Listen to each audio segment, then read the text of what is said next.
Hey, what's going on, guys? It's Jack. Back again to talk about my thoughts of the Aberrus raid thus far in patch 10.1, as well as what I think the healers that are going to do well and others that might kind of struggle with some of the mechanics that we've tested thus far on PTR, as well as kind of where I think Sarkareth is going to be headed as well. This isn't an end-all be-all tier list. I'm going to make one very soon as well, but I wanted to talk about just how people interact with the encounters that we've seen thus far. Vault of the Incarnates was really heavy on like spread encounters, with Kurog kind of being like the only exception on the like harder sort of boss encounters. A lot of times, whether it was Broodkeeper, Raszageth, Senarth, Dathia, you had people all over the place, very spread out to heal through mechanics, which meant that Barrier and like Spirit Link Totem were a lot lessened in their overall value compared to previous raid tiers. Now, as we go into the Aberrus raid, a lot of these encounters are incredibly stacked in focus. Also, from a movement perspective, fights like Senarth would draw players in, Dathia, Raszageth would try to like knock players back. So with the encounters that we've seen thus far, there's not really as many knockbacks, but in fact, there's not any more pushbacks. And there's actually a very big difference between pushbacks and knockbacks, as I've learned in this raid tier. This is one of the first things that I think really impacts healers, in addition to the increased value of stacked healing going into the Aberrus raid. There are a lot of knockbacks, where with Raszageth's like Tempest Wing and the Hurricane Wing, I think is the other mechanic, Senarth's Draw In, there were a lot of mechanics that you could still be casting while your player was moving. Going into this next raid tier, there are some mechanics like Neltharion's like pushback, which you use to like break down walls that are lifting you up into the air so you can't cast. Also, another encounter is a Skarn, where he activates traps, pushes players kind of into traps, and you have to like kill ads to be able to take their bomb defusal devices and deactivate traps. That is also a pushback, which prevents you from casting, even though you're kind of like sliding across the ground. So some of these mechanics make it pretty difficult for healers that cannot heal on the move, namely priests, to be able to set themselves up for success. There's also a few different mechanics where you kind of have to like run out of the raid and place them. The Amalgamation encounter, as well as Rashek, have a number of debuffs where everyone can kind of be in a static area all the time, but players have to sort of just like run out, drop the mechanic, run back in. Overall, I think the value of things like just movement speed abilities, speed totems, druid roars, and in particular, warlock gateways are insanely good in this raid. There's a lot of mechanics where you kind of just have to run out of the group, run back in. Or in the case of the Amalgamation encounter, players start on positive and negative sides, then as they need to drop their stacks, they sort of collide with the opposing charge player to drop their stacks, and then they swap sides from there. So it's actually a good thing to cross the beams on an encounter such as that. So there's a few of these like big movement moments, but it's much less than I think you'd see out of a fight like Senarth, where the entire time you're kind of just going up the spiral staircase and avoiding things dragging you off the platforms. And there's a lot less of environmental kills where you get dragged off a platform or pushed off a platform, rather than there's a lot of burst damage, as was kind of to be expected with this raid, since healers continue to grow stronger and stronger. But an interesting mechanic I found on Rashek was they started adding negative heal absorb effects. On Mythic Rashek, I believe it's a Mythic only mechanic, this is an orb. There's two orbs that'll kind of spawn in the room, and you can destroy one of them by dropping like the boss mechanic on it. Or you can kind of just like let them detonate, and then you have to heal through them.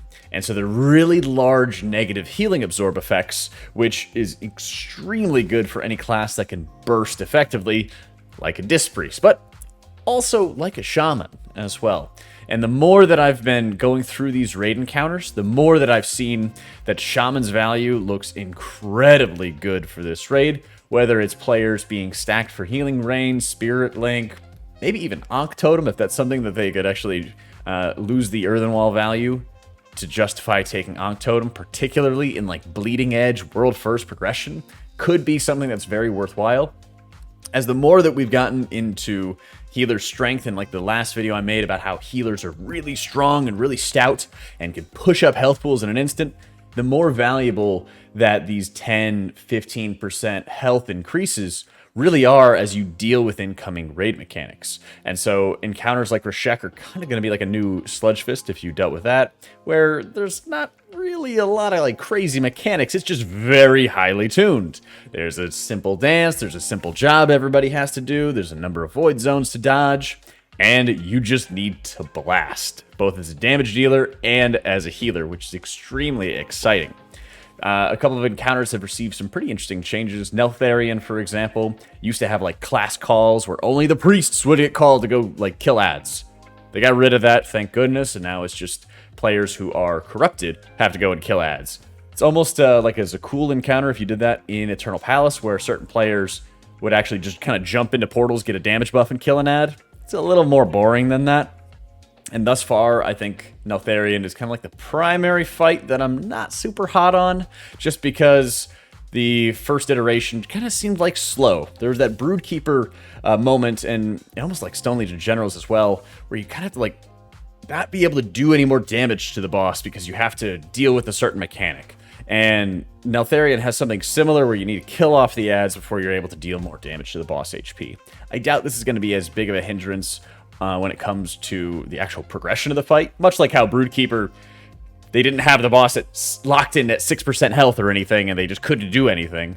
It's one of those hindrances that happens really in like farm progression, where it kind of just like holds up the raid and makes the fight go slower, and it like forces you into doing those mechanics, which is extremely, extremely annoying. When it comes to a lot of the mechanics requiring like weak auras, add-ons, thus far, haven't really seen much of it. There was this hint going into the Aberrus raid that there would be some kind of impact of weak auras kind of just reducing some functionality to prevent weak auras from doing all the mechanics for us. There haven't been any mechanics where I found, oh, we just really need a weak aura for it.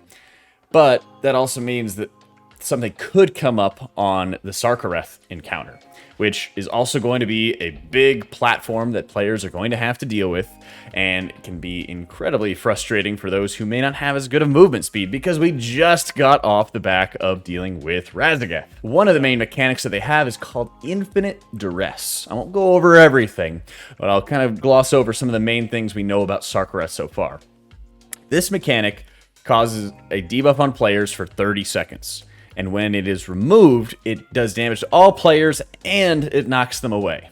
Now, for reference, like I said, we're not going to go over every single mechanic here, but for reference, this is the boss room. It's this nice, large, circular platform with a lot of space on the sides for you to be able to fall off. What this really is going to be telling me is this thing screams exactly like the Remnant of Ner'zhul encounter, which was basically players get debuffed, and you knock the raid from one side of the platform to the other. I have no idea if they're going to try to do some more Evoker shenanigans, where you actually are getting knocked more than 100% of the platform, and you need people to like stay on, and you need to have like lock portals or gateways or Evoker grips to keep you on the platform. I hope it's none of that. I really do.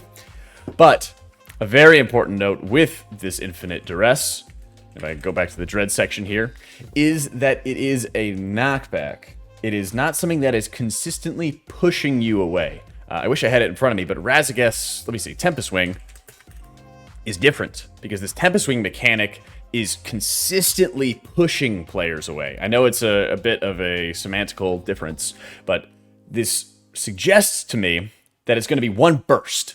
It's going to be very similar to what we saw out of Remnant of Ner'zhul, which had a mechanic, I believe it was called Malevolence, if I remember correctly. Here it is. Afflict the players have their damage. No, that's the other one. Hold up. There it is, the Remnant of Ner'zhul. All players are knocked back from the victim's location, right? This is knocking them away. And so I believe it's going to be this like sort of one push instead of constantly being pushed back. And so if you're able to have like Goblin Jump, if you're able to have Void Elf, you should be able to have an incredibly easy time, or hopefully an easier time than not having it. It might be something that Evoker could be extremely good, just because they can double tap the jump, and then they're going to be fine. This is an interesting mechanic to be able to keep an eye on, because when it comes to healer balance just in general, there's not only going to be the emphasis upon which healer is going to be able to do the most healing, bring the most utility, but it's about the end boss encounters. We've seen a number of times throughout WoW's history that high-end raiding guilds are more than happy to bring a suboptimal spec through early boss encounters, even though it's suboptimal for the early encounters, because it's the best option for the later encounters. Going into this universe, this weird world we have where we don't test end boss encounters, we've seen a number of times where even the best guilds in the world have to pivot.